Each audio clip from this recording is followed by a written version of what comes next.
si nanay. Alam mo nung mawala si nanay, para na kami naghiwa-hiwalay magkakapatid. Kasi yung nanay namin ang ang nag ang sinasakripisyo niya para we stay together. Kahit kami malayo, basta ang pagsasamahan namin ay hindi naiiba nung buhay pa si nanay. Nung mamatay si nanay, naghiwa-hiwalay na nag-iba-iba na yung mga ugali, sisi, marangas na ang ugali. Oo, sa magkakapatid walang problema, pero yung mga dating sa pamilya yun ang magulo. Na-influence na ba? Na-influence na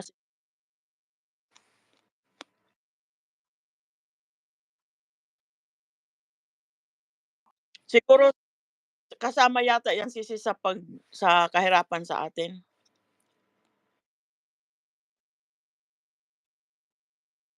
Yeah, kasi tayo hindi tayo ano dito nagpoproblema, alam natin may paraan dito, eh.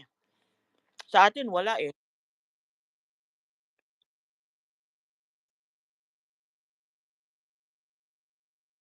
Mm. Kahit anong bait ng pagsasamahan ng magkakapatid, meron talaga kasi yung mga sabi pa sa amin, abot sa pamilya, yung mga asawa, boyfriend, gano'n, girlfriend, yun ang nakakagulo. Kasi nai-impluwensya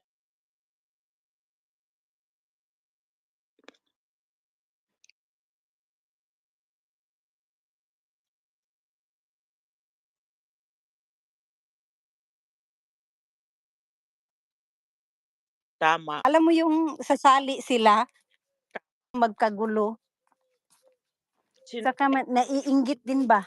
si nanay talaga ang nag-hold ng foundation ng pamilya namin nung buhay pa si nanay, para hindi kami Oo, maghiwa-hiwalay. Kasi mm. yung si tatay namin hindi siya marunong magsalita sa amin. Kasi ganyan Ah, talaga? oo, ganyan talaga siya noong buhay pa kami noon, ay nanay ko nung kami wala pang mga asawa. Tahimik lang pala siya sisi, Tahimik tahimik?